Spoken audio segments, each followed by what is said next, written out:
Hotel owners and investors, registration is now open for the all-new 2026 Hunter Hotel Investment Conference, March 16 through 18 at the Signia by Hilton Atlanta. With a new venue, reimagined networking hub, and early bird rates through January 16, this is the home of hospitality. Register today at hunterconference.com. Hello, everyone. Brian Roten jumping in here real quick before the episode begins. In this interview, we discussed the quorum situation with the National Labor Relations Board, which at the time did not have enough seated members to hold a quorum. Since recording, the U.S. Senate confirmed 3 nominees to the NLRB, 1 for general counsel and 2 as sitting board members, which established a quorum. While the situation has changed, the discussion in the interview still has some useful information. So, thank you for listening and enjoy the interview.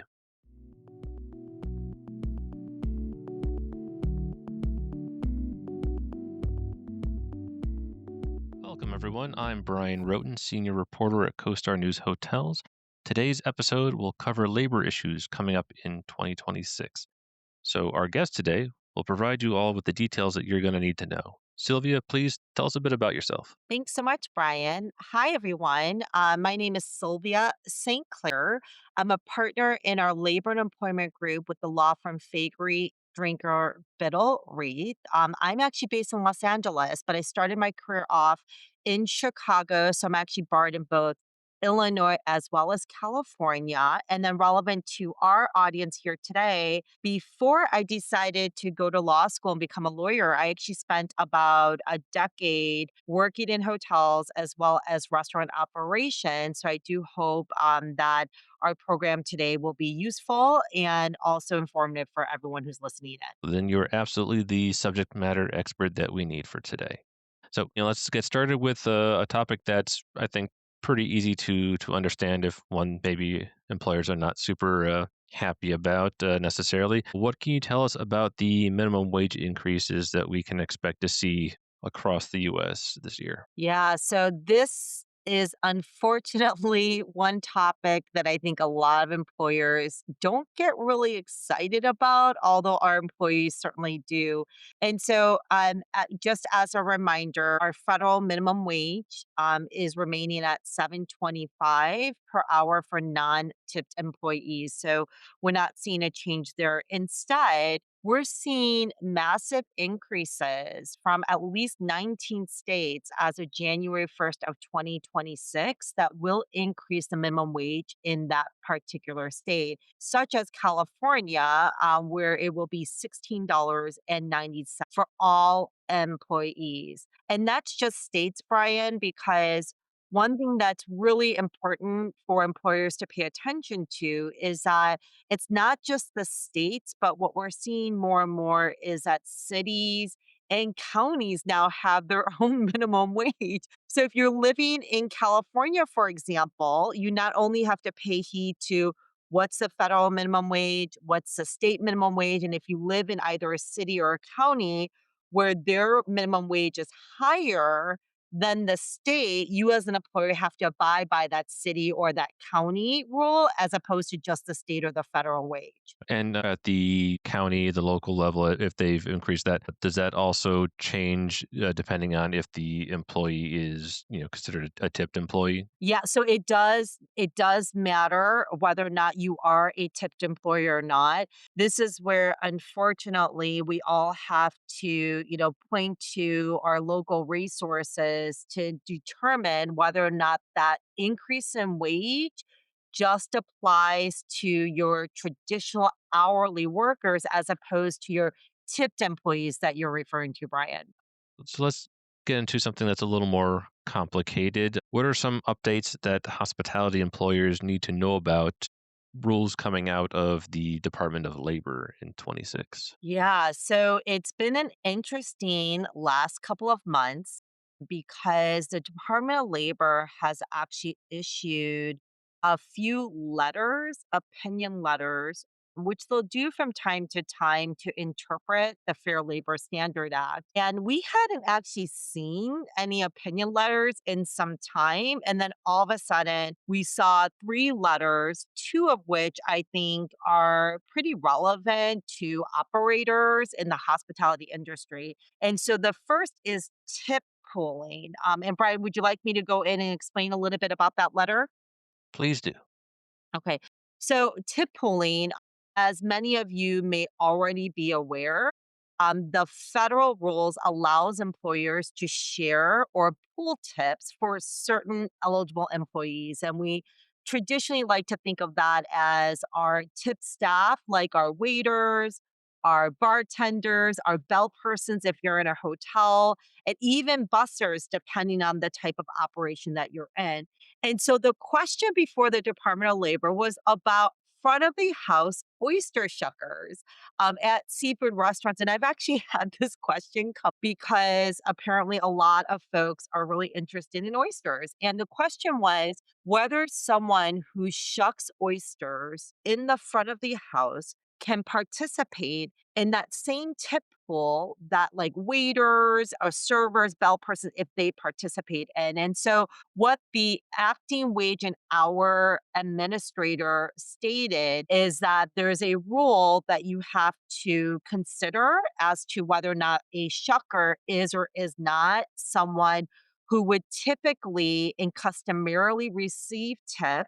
And if they're engaging in the type of service with regular interaction with customers, that would qualify them to regularly share in that tip. And ultimately, the department agreed that for our purposes for tip pooling, oyster shuckers in the front of the house may participate in tip pooling. I will say, Brian, I thought what was really fascinating about this letter is not just about the oyster shuckers, but it's because they also offered guidance about some other positions, such as, for example, if you're a dishwasher and you sometimes shuck oysters in the back of the house, or you sometimes peel shrimp, you would not necessarily be the type of person who could participate in a tip pool. And then the other example that they gave was a Somali who gives wine selections, or even a sushi chef,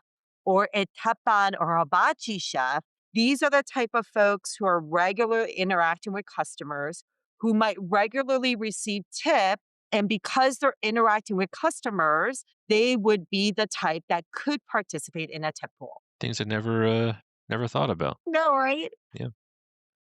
Uh, I'm not a seafood guy, so I can definitely tell you oyster shuckers were not on my radar. I can tell you that. But on the topic of tips, just as a reminder, can you remind our listeners as far as eligibility for receiving tips and management positions? Yeah. So when it comes to tip poolings, managers may not. And this is very clear. Managers may not share in the tip pool. And that is definitely an area I would say that the Department of Labor has honed in on when they're investigating hospitality operators.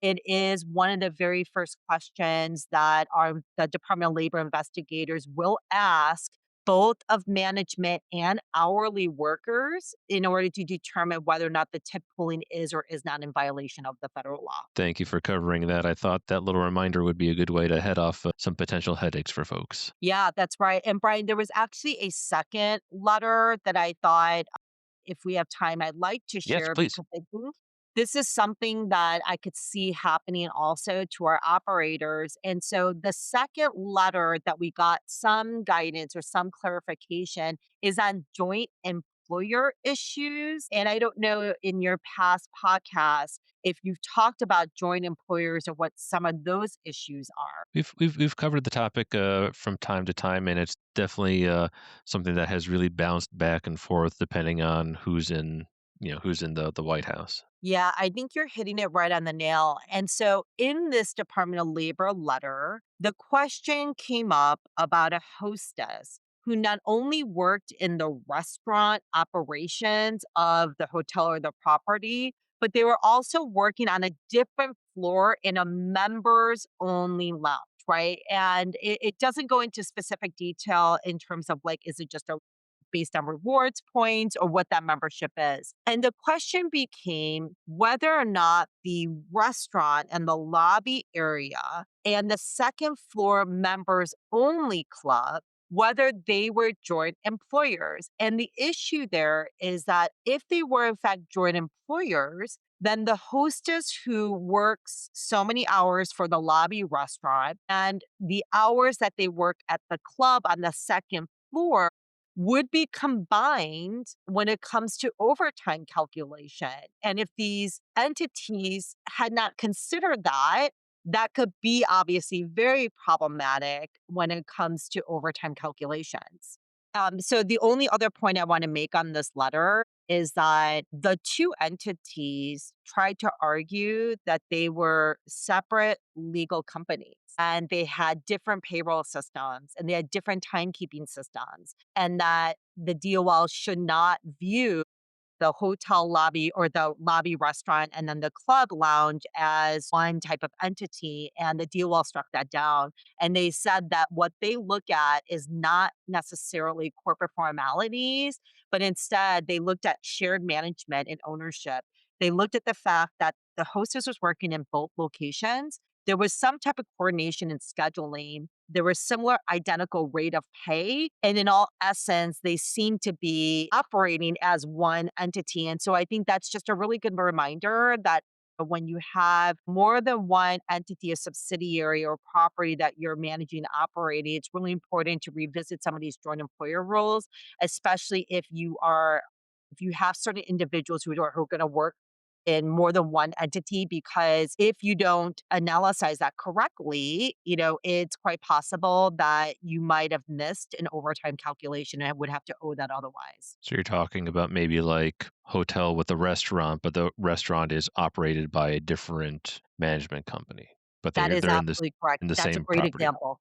Yeah. Gotcha. What exactly is going on with the National Labor Relations Board and the Equal Employment Opportunity Commission and their quorum situation? That has been going on all year pretty much. And is there anything new there? So, unfortunately, there hasn't been much going on because we haven't had a core with either agency. So, let me just take a couple of steps back Please do. for those of us who might not understand. So, with these federal agencies, in order for these agencies to make decisions or to implement new rules or even to oversee, some of the charges that are filed with the National Labor Relations Board, there has to be a minimum number of like commissioners or board members in order for them to conduct official business. And so far this year, we really haven't had a quorum in either the NLRB or the EEOC, which, as you can imagine, has just created a backlog of cases, of decisions that need guidance, of rulings, of implementing, regulations. And so throughout this year, there's just been a lot of delays. And now President Trump has nominated, at least with the NLRB, certain individuals. And I believe that vote's going to take place very soon. And I think, based on the fact, that we're just coming out of the government shutdown, as well as the already backlog of cases, I think it's going to take some time before either agency really gets a grasp and becomes current. And so there are a number of really important initiatives that have to be ruled upon or interpreted. So it's a little bit of same old, but I think we can be hopeful that once there is a quorum that's reached, hopefully some of the more priority type of initiatives will actually get some eyes on and they'll be able to rule on some of these issues that are ongoing. Yeah,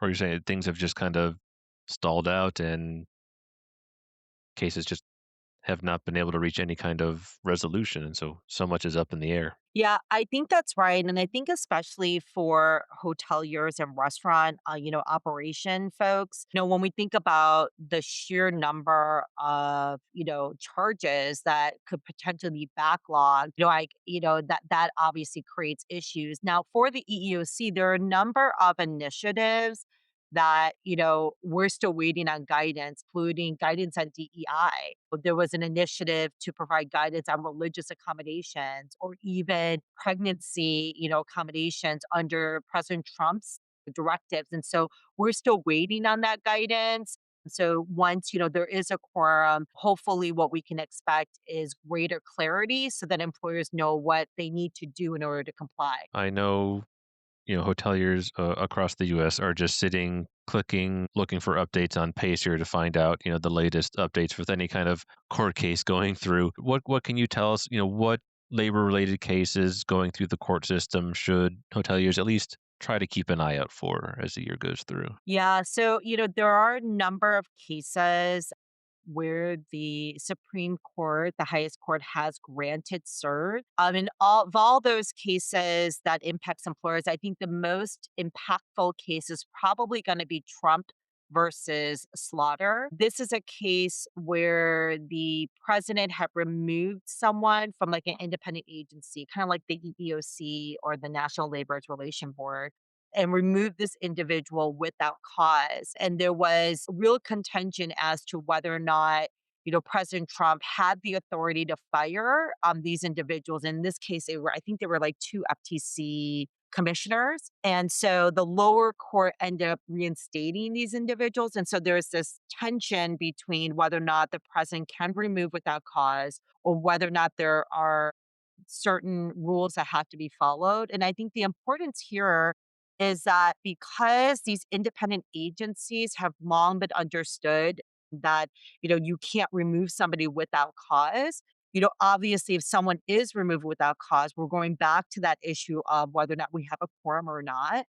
And that could be problematic because, we've got a number of things that, are waiting guidance. And it's possible that independent agencies could become more politicized when traditionally they have operated, under like an independent kind of lens. I would say that's probably one of the more important decisions that I know I've been watching, especially for hoteliers. And then there's at least one case that the Supreme Court has not yet decided if they're going to review, and that deals with ADA. And the question there is whether the American Disability Act covers discrimination claims, whether an employee has no impairment or no perceived impairment. And I think that's really going to get at heart. If an employee does not have a visible impairment, whether or not claims of discrimination or perceived discrimination can still be brought under the ADA. And so the court hasn't yet decided if they're going to take on that case, but that's another case that I think we're watching very closely. Understandably so. And looking back at the big beautiful bill that passed last year, are there any relevant rules or laws that go into effect starting in 26? So, in terms of when they go into effect, a lot of the employer related laws, some of them applied retroactively to January 1st of 2025, but I feel that the impact is really going to apply to employers more in 2026 because a lot of it's tax related. And so I would say I hope you all have really great accountants and like tax advisors because by the time this podcast airs, we're going to be well into first quarter of 2026 and employers will be trying to reconcile a lot of their taxes. And particularly, there are two areas I would say in the big, beautiful bill that will have a direct impact on employers. And the first is no tax on overtime and then no tax on tip. And so having a great accountant who can go back through and make sure that the reporting is correct on your W-2s or your 1099s, depending on, who it is that you employ, and just making sure those rules are being followed, I think is going to be incredibly important for employers. Sylvia, that has been, I think, a great overview. Any other thoughts that you would like to share with us? Anything else that hoteliers really, need to at least either have on their radar or have their general counsel have on their radar? I'm sure a lot of the folks listening in are probably tired at this point of just the uncertainty that surrounds, a lot of the laws and a lot of the revocations and a lot of the changes or awaiting guidance. And so the only thing I can employ just as a good measure and best practices, is to make sure that you're touching base, right, with legal and making sure HR is up to date on what the current state of law is. And then keep in mind that some laws don't go into effect on January 1st of 2026. Some actually go into effect mid-year. And the example I can give you is that when we talked about minimum wages, for the most part, most laws do go into effect January 1st, but there's some states, and I think it was like Alaska, Oregon, Washington, D.C., and Florida, where their minimum wage hikes don't even go into effect until mid-year. And so sometimes it's really hard to keep on top of that, especially when the laws go into effect, mid-year as opposed to earlier in the year. And so just staying in tune, regularly checking in, right, with the publication for any new guidance that, is being published, and just making sure that you're keeping up to date and any new laws that go into effect. Well, Sylvia, this has been incredibly informative, and I think it'll be a big help to our listeners. Thank you so much for taking the time and breaking all this down for us. Sure, it's my absolute pleasure.